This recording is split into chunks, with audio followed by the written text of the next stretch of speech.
There's a kind of discipline that never breaks. Not when you're exhausted, not when everything goes wrong, not when you want to give up. And today you'll discover the ancient system that creates unbreakable warriors. Have you ever wondered how shinobi managed to survive alone for months in the mountains? How they trained in secret for years without anyone knowing? How they maintained absolute discipline without apps, reminders, or motivational coaching? The answer has nothing to do with willpower.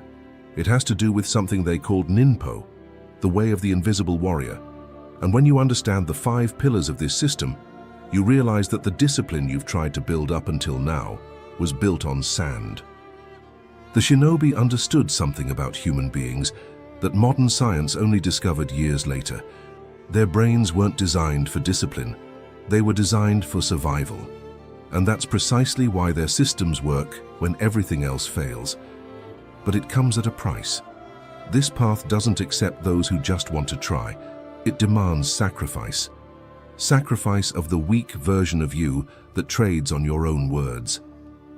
Before I show you how this system works in practice, I invite you to subscribe to the channel, like this video, and activate the notification bell so you don't miss future content. Thank you very much for your attention. Back to the video. Chapter 1. The Failured Boy, Feudal Japan, Iga Prefecture, 1540. There was a 14-year-old boy named Takeshi, whom everyone in the village knows by the wrong nickname, Takeshi the Lazy. This kid had dreamed of being a shinobi ever since he first saw the silhouettes moving across the rooftops at night. But he had one huge problem. He was pathetic. He woke up every day promising to train. Today I'll start. I'd do 3 push-ups, get tired, go eat. I'd promise to meditate. I'd sit for 2 minutes, my mind wandered. I'd get up. I'd vow to practice with the wooden sword. I'd strike 5 times, my arms would ache, and I'd stop. The pattern was always the same. Monday morning. Today is the day. Monday afternoon. Maybe tomorrow will be better. Tuesday. I completely forgot I had promised anything. His father was a blacksmith, a practical man, calloused hands and no patience for dreams. Takeshi, shinobi are legends. Ghosts parents invent to scare children. You will learn my trade and stop this nonsense. Takeshi's father knew that shinobi existed. He also knew that there was a secret school in the mountains. He knew the location of this school, but he never revealed the location to his son, and always pretended not to believe this story, because he didn't trust his son and wanted him to get this stupid idea out of his head. But Takeshi couldn't stop. Every night he looked up at the mountains where the secret school stood. Every morning he woke up thinking, what if I really try this time? And every afternoon he gave up again, until the day everything changed, but not in the way he imagined. Takeshi was returning from the forest after another day of training, 20 minutes of playing with twigs, when he saw a man standing in the middle of the path.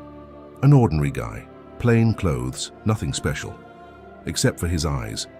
Those eyes seemed to see right through him. You want to be a shinobi. It wasn't a question, it was a statement. Takeshi felt his blood run cold. I was just... You were wasting time. Again. The man took 2 steps forward. How many times did you promise yourself today would be different? Silence. Because Takeshi knew the answer. Hundreds, maybe thousands. Come with me. The man turned and began walking toward the mountains. If you can keep up with me, I'll show you where the school is. If not, you go home and accept that you'll be a blacksmith for the rest of your life. Takeshi looked up at the mountain. 3 hours of steep climbing. He'd never been able to do anything for 3 hours straight in his entire life. But something about that moment was different. Maybe it was the brutal clarity in the man's voice. Maybe it was the fact that this was probably his only chance. Or maybe it was simply that he was tired of being weak. I go. The first 20 minutes were bearable. At 40, my legs started burning. An hour into the climb, my mind started screaming the same old excuses. This is crazy. You're not cut out for this. Come back tomorrow. But the man kept walking, without looking back, without slowing down, without saying anything.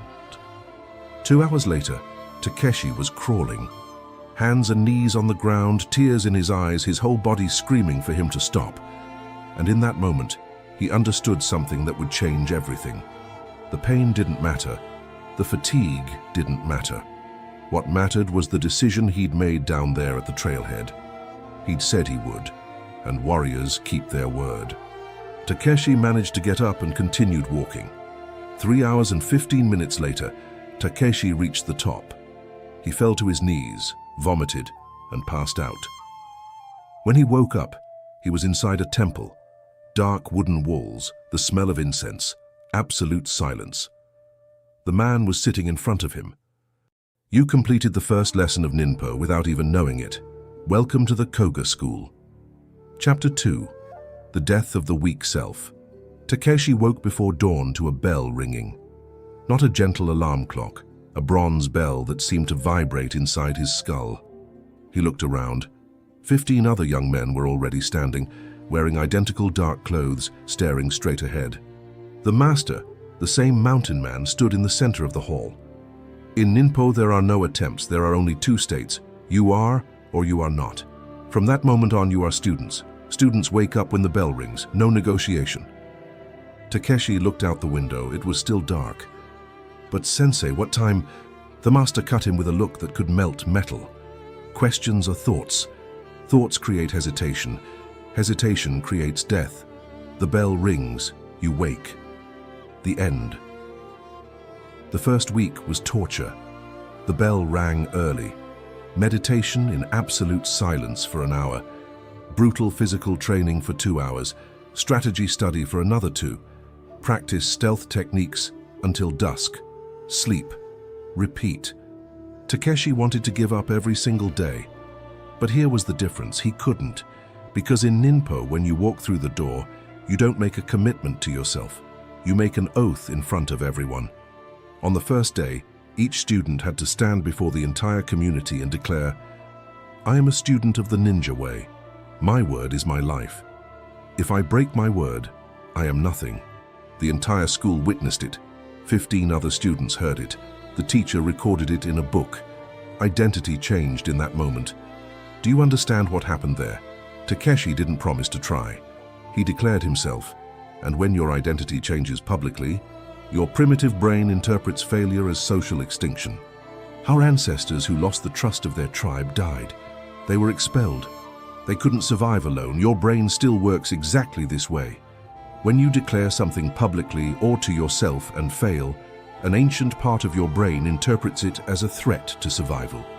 Shinobi knew this hundreds of years before neuroscience existed. I'm not saying they understood it scientifically, but I'm saying they understood it philosophically. Their philosophy was, don't break your oath. On the 3rd day, Takeshi woke up with his body wrecked. Every muscle screamed. His mind immediately began, you're hurt. You need rest. One day won't make a difference. He looked around. All the other students were already on their feet. No one was complaining. No one was negotiating, and most importantly, if he stayed down, it wouldn't just be him knowing he'd failed. It would be everyone. The shame of breaking the oath in front of everyone was infinitely stronger than the physical pain. He stood up.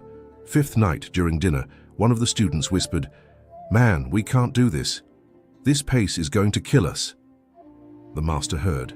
He stood up. Take your things away, you're expelled. The boy turned white. But I didn't do anything, I just said, You have sown doubt. Doubt is poison. In Ninpo, thoughts are actions. You have acted against your oath. Leave. The student left. He never came back, and no one at the school ever complained again. Because everyone understood, the oath was not decoration. It was the structure that supported everything. But Takeshi soon discovered that the oath only solved half the problem. Because even with the social pressure, even with the fear of expulsion, he was still fighting an internal war every single day. It was then that the master taught the 2nd pillar of Ninpo, the principle of unchanging rhythm. Chapter 3. The rhythm that doesn't break. You know that silent torture that plays out in your head every morning? Should I work out now or after breakfast? Should I wake up at 5 or 6? Should I do it today or tomorrow when I have more energy? You think you're being flexible.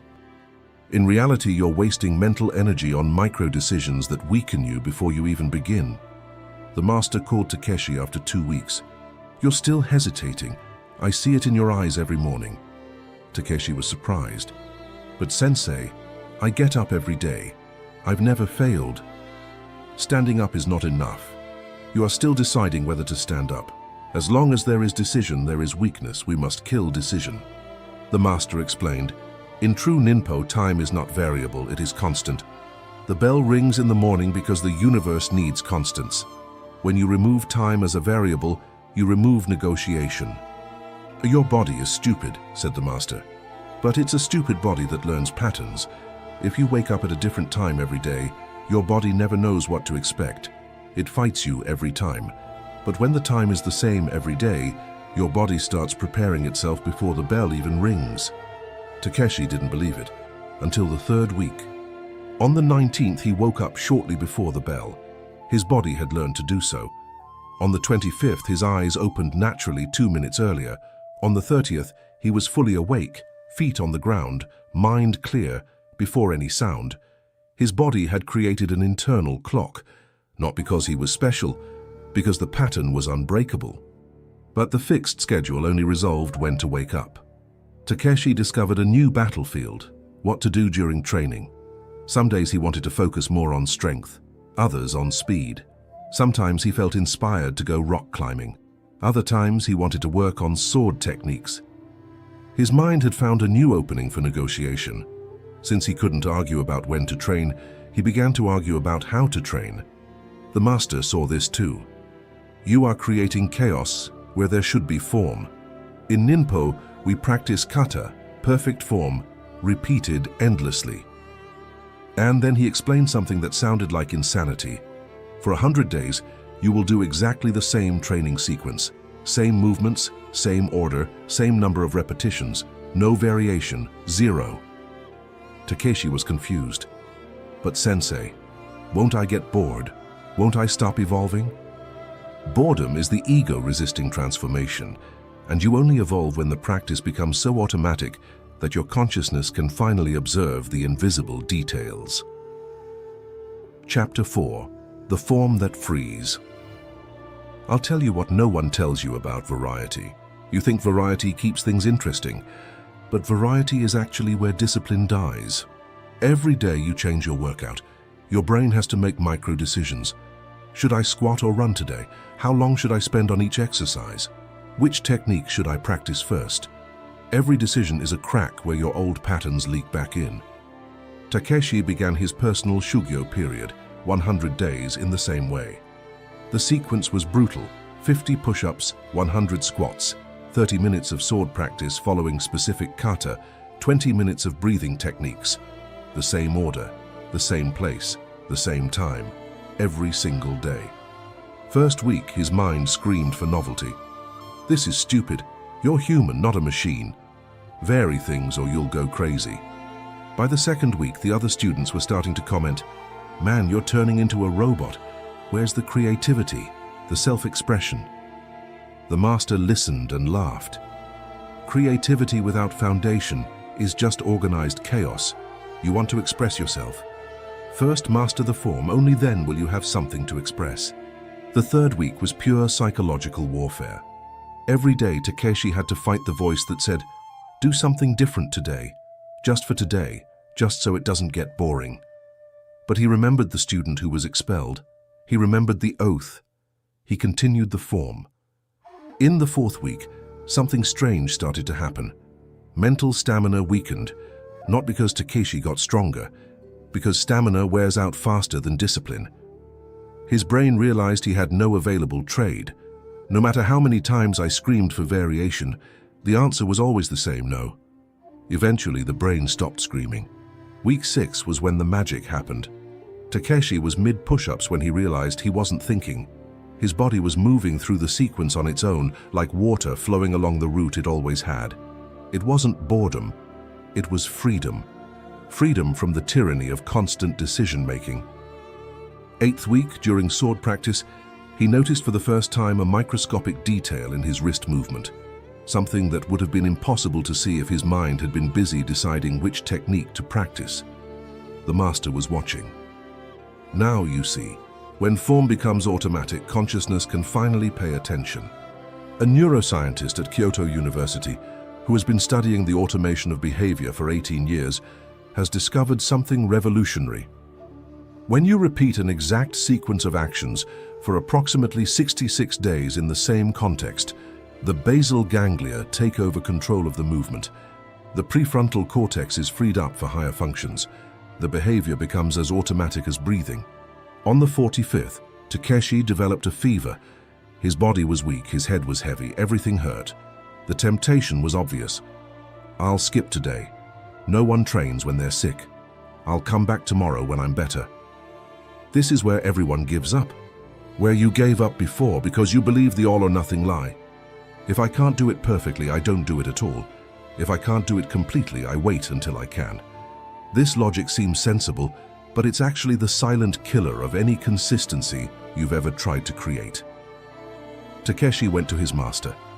"Sensei, I'm sick. Should I rest today?" The master looked at him as if he'd said the most idiotic thing in the world. Rest is different from giving up. If you need true rest, rest. But you're not asking about rest.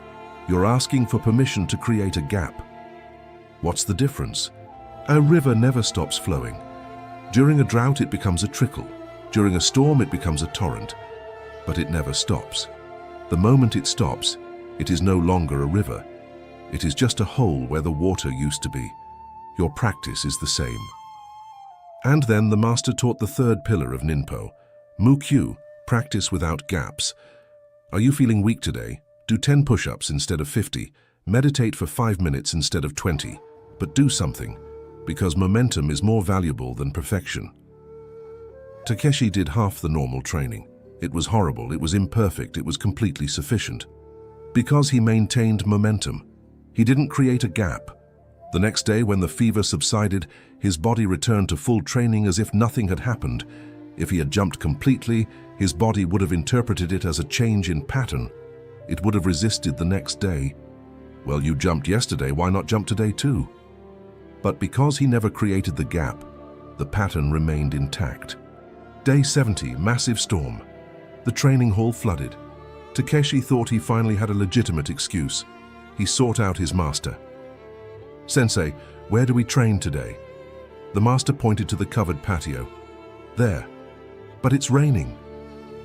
The sensei replied, "So what? Do you think enemies only attack on sunny days? Do you think missions only happen when you're comfortable?"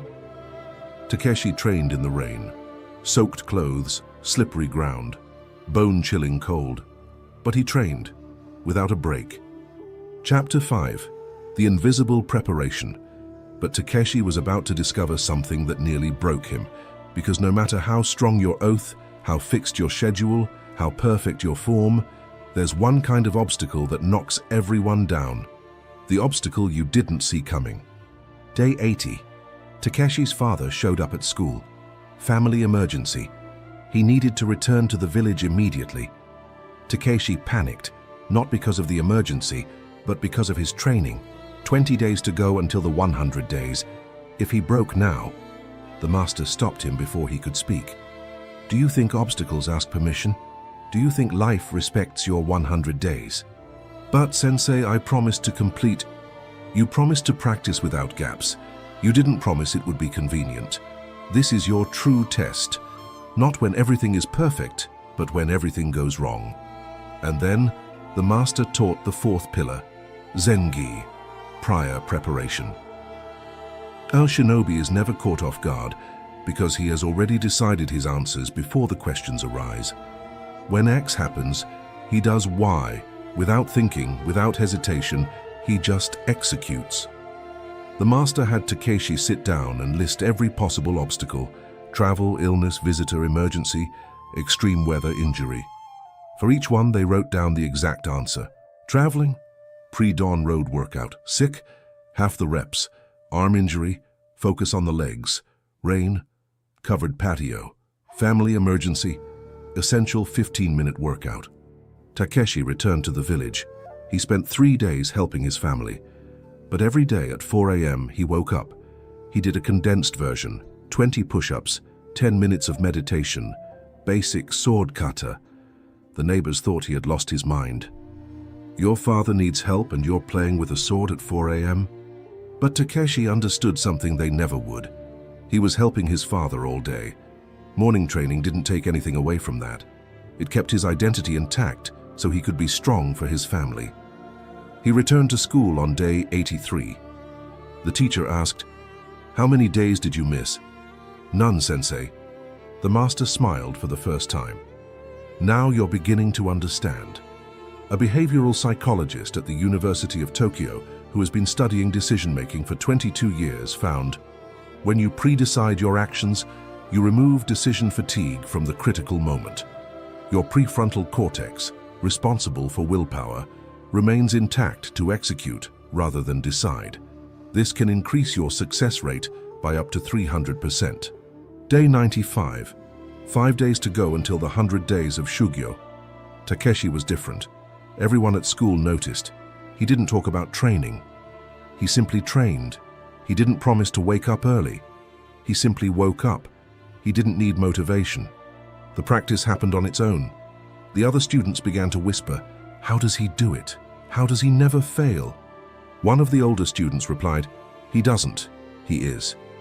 Day 100 arrived. Takeshi completed the sequence for the 100th consecutive time. No flaws, no gaps, no exceptions. The bell rang, marking the end of the Shugyo. He expected to feel relief. He expected to want to celebrate, but he felt only silence. A deep, strange silence. The master called him. "How do you feel?" "Empty, sensei, but not in a bad way. Like something heavy has been lifted off." What came out was the version of you that needed to decide. Now you have reached the 5th pillar of Ninpo, Mushin, the mindless mind. Chapter 6. The mind that doesn't hesitate. Mushin means no mind, the master explained, but it doesn't mean stupidity. It means no ego, no hesitation, no inner conflict between what you should do and what you want to do.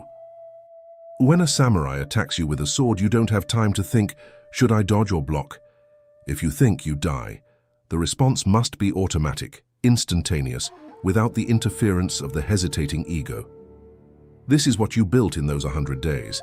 Not just a workout habit. You killed the part of you that negotiates with yourself. Takeshi understood. In the past 30 days, he hadn't had a single thought about trading. No, what if I jumped today? No, maybe tomorrow would be better. The practice simply happened, like a heart beating, like lungs breathing. The master continued, "Now comes the real test. Your 100 days are over. The fixed form is over. The question is, will you return to who you were, or have you become something different?" Takeshi didn't need to think. "I'll continue." "Why?" "Because I'm no longer someone who trains. I'm someone who is." The master nodded. "Welcome to true Ninpo." 3 months later, Takeshi was no longer a student. He was a shinobi. Not because he received a certificate, because something fundamental in his structure had changed. His discipline frightened the other students. He never talked about training, never complained, never negotiated. He was simply the kind of person who got things done. One day a new student asked, "How do you manage to never fail?" Takeshi gave the same answer his master had given him. "Failure is no longer an option in my mind, not because I'm strong, because I've removed the option." The student was confused. How do you remove an option? You sacrifice the person you were, the person who negotiated, the person who hesitated. And when that person dies, what's left is only the warrior who kept his word. But Takeshi's transformation didn't stop with training. Something much deeper had happened. And when people started to notice, they didn't say, "How impressive." They said, "This isn't normal." And that's exactly what you need to hear. Chapter 7. The Warrior Who Scare. 6 months after completing Shugyo, Takeshi was sent on his first real mission, infiltrating an enemy castle to retrieve documents. The mission lasted 7 days. 7 days without adequate sleep, without sufficient food, without comfort. Everything that could have gone wrong did. But Takeshi completed the mission. He returned with the documents. When the other shinobi asked how he endured, he said, "I did what needed to be done." But the truth was deeper. During those 7 days, not once did Takeshi think, "I can't take it," because that voice had long since died. In its place, there was only clarity, only action. The master called him over later. "People will start looking at you differently. They'll call you obsessive. They'll say you're extreme, that you need balance. Do you know why?" "No, sensei. Because your discipline exposes their weakness. You are living proof that all the excuses they make are just choices, and that makes them uncomfortable." And the master was right. As Takeshi's reputation grew, people's reactions changed. Some admired him, others feared him, but most reacted with something between discomfort and resentment. "He's not normal. No one needs to be so disciplined. That can't be healthy." But Takeshi had learned something crucial. When your discipline scares others, you're finally on the right level. Normal people get normal results. But warriors, true warriors, operate on a different level. A level where "I can't" doesn't exist in the vocabulary. One day, Takeshi was training in the courtyard at 4 a.m. when a group of new students walked by. One of them muttered, "Man, that's scary. He never stops." Takeshi listened and smiled, because he remembered the boy he was 5 years ago, the boy who couldn't do 3 push-ups, the boy everyone called lazy. That boy was no more, and in his place was a warrior. Ninpo doesn't make you a better person, it makes you a different person. A person others will look at and think, "That's not human." And when you hear those words, you know you've finally killed the weak version of yourself. Because you see, the system isn't complicated. It has 5 pillars. First, Ketsui, the public oath. You stop making private promises that no one knows about and start making public declarations that change your identity. Not, "I will try," but "I am." Second, the unchanging rhythm. You choose a fixed schedule and remove time as a variable. Your body learns the pattern. The negotiation about when disappears. Third, kata, the perfect form. You do exactly the same thing every day for at least 100 days. No variation, no creativity, just repetition until the practice becomes automatic. Fourth, mukyu, practice without gaps. You never create a complete gap, no matter what. Emergency, reduced version, illness, half practice, but never zero, because zero breaks momentum. Fifth, zengi, prior preparation. You list every possible obstacle and pre-decide your response. When X happens, you do Y. No thinking, no negotiating, just execution. These 5 pillars transformed Takeshi from a boy who couldn't do 3 push-ups into a shinobi who accomplished impossible missions. Not because he got stronger, because he killed the part of him that hesitated. And now I ask you, are you ready for this kind of transformation? Because I'm not going to lie to you, this path isn't comfortable. It's not easy. It's not for those who just want to improve a little. The Ninpo system will require you to sacrifice a version of yourself. The version that negotiates, the version that hesitates, the version that has 1,000 excuses about why today isn't the right day. And in that person's place, a warrior will be born. Someone who doesn't need cheap motivation, because cheap motivation is for those who are still deciding. A warrior is someone who doesn't break commitments, because commitments are part of identity, not part of a to-do list. People will look at you differently. They'll call you obsessive. They'll say you need to relax, that you're overreacting, that this isn't healthy. Great. That means you're on the right track, because the discipline that scares others is the only discipline worth having. The discipline that makes people uncomfortable is the only discipline that produces extraordinary results. The question isn't whether the system works. The question is, do you have the courage to commit completely? Don't try, don't test, compromise. Choose a habit. 1. Make your public pledge. Choose your fixed schedule. Define your perfect form. Commit to 100 days without gaps. Pre-solve every obstacle. And then watch what happens when you stop negotiating with yourself. Takeshi wasn't special. He was just a weak boy who decided to sacrifice himself so that a warrior could be born. You can do the same. If you like this video, I invite you to subscribe to the channel and activate the bell to receive future content. Remember, discipline is only bad when there is little of it. If you've made it this far, thank you very much for your attention. Until the next video.